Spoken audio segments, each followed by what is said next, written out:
Hello guys, welcome back to my channel. तो last video में हम लोगों ने ओवरव्यू पढ़ा था सेल का और हम लोगों ने थोड़ा बहुत प्रोकैरियोटिक सेल्स के बारे में भी जाना था।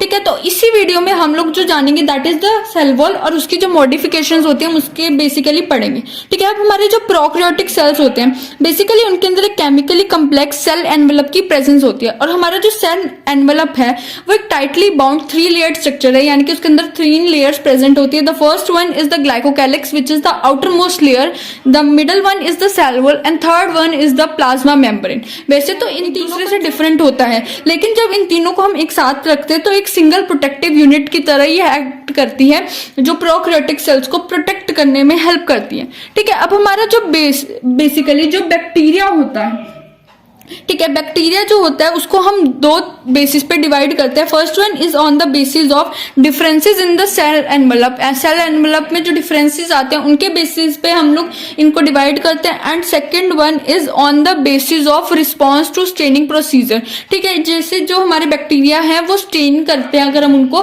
तो उन स्टेनिंग प्रोसीजर्स पे वो कैसा रिएक्ट करते हैं, क्या रिस्पॉन्स देते हैं, उनके बेसिस पे भी हम लोग उनको कैटेगराइज करते हैं। तो बेसिकली ये जो चीज थी वो कौन से एक साइंटिस्ट थे, क्रिश्चियन ग्राम, उन्होंने दी थी। तो उनके उसके बेसिस पे हम लोग बैक्टीरिया को 2 पार्ट्स में डिवाइड करते हैं। That is first is the gram positive and second one is the gram negative bacteria. अब हमारे जो ग्राम पॉजिटिव बैक्टीरिया हैं वो ब्लू इन कलर है और हमारे जो ग्राम नेगेटिव बैक्टीरिया हैं that is pinkish red in colour. कि अगर हम बैक्टीरिया को स्टेन करें, अगर उसके अंदर ब्लू कलर आता है तो यानी वो ग्राम पॉजिटिव है, और अगर उसमें पिंकिश रेड सा कलर आता है that is the gram negative bacteria. अब हमारे जो ग्लाइकोकैलिक्स होता है दैट इज आउटरमोस्ट लेयर, वो डिफर करती है बैक्टीरियाज में कॉम्पोजिशन और थिकनेस के बेसिस पे। ठीक है, अगर हमारे जो ग्लाइकोकैलिक्स है वो एक लूज शीट की तरह प्रेजेंट है तो उसको हम लोग स्लाइम लेयर बोलेंगे, और अगर वो थिक और टफ होता है उसको हम लोग क्या बोलते हैं, कैप्सूल बोलते हैं। अब हमारी जो सेल वॉल होती है वो एक तो क्या करती है, हमारी जो सेल होती है उसकी शेप को डिटरमाइन करती है कि उसकी शेप कैसी होगी। ठीक है, उसको स्ट्रक्चर सपोर्ट प्रोवाइड करती है ताकि उसका स्ट्रक्चर सही रहे, और उसको बर्स्टिंग या कोलैप्सिंग से प्रिवेंट करती है कि हमारा जो सेल है वो कहीं बर्स्ट ना हो जाए या कोलैप्स ना हो जाए, तो उस चीज का भी वो ध्यान रखती है। और हमारी जो प्लाज्मा मेम्ब्रेन होती है इसके अंदर वो एक सेमी परमिएबल मेम्ब्रेन होती है, वो यानी वो कुछ स्ट्रक्चर्स को अलाउ करती है कि वो एंटर कर जाए किसमें, सेल के अंदर। ठीक है, और ये जो यूकैरियोट्स के अंदर जो प्लाज्मा मेम्ब्रेन होती है उससे सिमिलर होती है। अब हम लोगों के पास एक स्पेशल मेम्ब्रेनस स्ट्रक्चर आता है जिसको हम बोलते हैं मीजोसोम्स। ठीक है, ये हमारा आता है मीजोसोम्स। ठीक है, हमारे जो मीजोसोम्स होते हैं वो किससे बने होते हैं, प्लाज्मा मेम्ब्रेन की एक्सटेंशंस होती है किसके अंदर, सेल के अंदर। वो कुछ इस तरह के दिखते हैं, मतलब ऐसे लाइक एक्सटेंशन निकले होते हैं बाहर। ठीक है, ये किसकी फॉर्म में होते हैं, वेसिकल्स की फॉर्म में होते हैं, टिब्यूल्स की फॉर्म में होते हैं, और लैमिला की फॉर्म में ये एक्सटेंशंस प्रेजेंट होती हैं। और ये सेल वॉल की फॉर्मेशन में हेल्प करती है, डीएनए रेप्लिकेशन के में हेल्प करती है, और डीएनए को रेप्लिकेट होने के बाद ये डॉटर सेल्स में उसको डिस्ट्रीब्यूट भी करती है। यानी कि फॉर एग्जांपल जो अमीबा होता है, अमीबा के अंदर हमें पता है कि 2 डॉटर सेल्स बनती हैं। ठीक है, एक से उससे 2 डॉटर सेल्स की फॉर्मेशन होती है, तो उसके अंदर डीएनए को डिस्ट्रीब्यूट करने में भी ये हेल्प करता है। ये किसमें हेल्प करता है, ये रेस्पिरेशन में भी हेल्प करता है, सिक्रीशन प्रोसेसेस में भी हेल्प करता है, और ये जो सरफेस एरिया होता है प्लाज्मा मेम्ब्रेन का उसको इंक्रीज करने में हेल्प करता है, और उसके अंदर जो एंजाइमेटिक कंटेंट है उसको भी इंक्रीज करने में ये चीज हेल्प। प्रोकैरियोट्स होते हैं जैसे कि साइनोबैक्टीरिया। ठीक है, ये क्या होते हैं, इनके अंदर दूसरी मेम्ब्रेनस एक्सटेंशंस प्रेजेंट होती है जिनको हम बोलते हैं क्रोमैटोफोर्स। और जो क्रोमैटोफोर्स होते हैं ये पिगमेंट कंटेन करते हैं, यानी कि इनके अंदर पिगमेंट कुछ ना कुछ कलर प्रेजेंट होता है। बैक्टीरियल सेल होता है वो मोटाइल भी हो सकता है और नॉन मोटाइल भी हो सकता है। अगर वो मोटाइल होता है तो उसके पास एक थिन फिलामेंटस एक्सटेंशन होती है जिसको हम क्या बोलते हैं, फ्लैजिला बोलते हैं।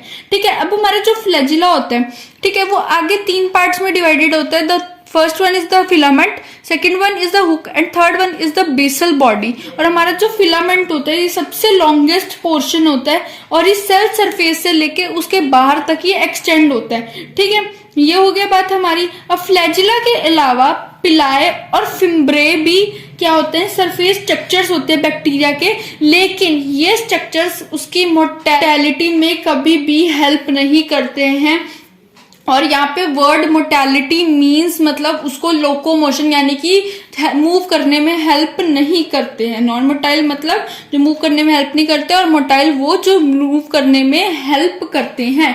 ठीक है, जो हमारा पिलाई होता है, ठीक है। ये क्या होता है, हमारा इलोंगेटेड ट्यूबुलर स्ट्रक्चर होता है जो किसी स्पेशल प्रोटीन से बने होते हैं, मतलब इलोंगेटेड स्ट्रक्चर होता है, ट्यूबुलर होता है। ठीक है। अब हमारे जो फिम्ब्रेई होते हैं ये ब्रिस्टल लाइक फाइबर्स होते हैं, जैसे छोटे छोटे ब्रिसल्स होते हैं ना, ये कुछ वैसा फाइबर्स होते हैं जो सेल के बाहर ऐसे हम लोगों को दिखते हैं। ठीक है। और ये कुछ बैक्टीरिया में ये हेल्प करते हैं, पिलाई और जो फिम्ब्रेई है ये कुछ बैक्टीरिया में क्या करते हैं, बैक्टीरिया को जो रॉक्स होती हैं, जैसे कोई स्ट्रीम है या ओशन लेक वगैरह है, उसके अंदर जो रॉक्स आते हैं या कोई हॉट टिश्यूज आते हैं, उनसे अटैच करने में ये चीज हेल्प करते हैं हम लोगों को।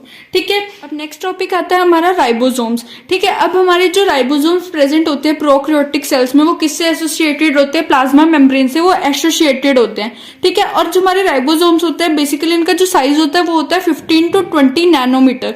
ठीक है। और इनकी जो सब यूनिट होती है वो दैट इज द 70S, और जब हम उसको डिवाइड के फॉर्म में लिखते हैं तो that is the 50S and 30S। यानी कि वैसे तो इसको जब उसमें लिखते हैं 50S और 30S होता है, जब ये कॉम्बिनेशन बना लेते हैं तो क्या बनाते हैं, 70S बना लेते हैं। ठीक है। और ये राइबोसोम्स होते हैं, ये प्रोटीन सिंथेसिस की साइट होते हैं, यानी कि यहाँ पे जो प्रोटीन सिंथेसिस है वो राइबोसोम्स में टेक्स प्लेस करती है।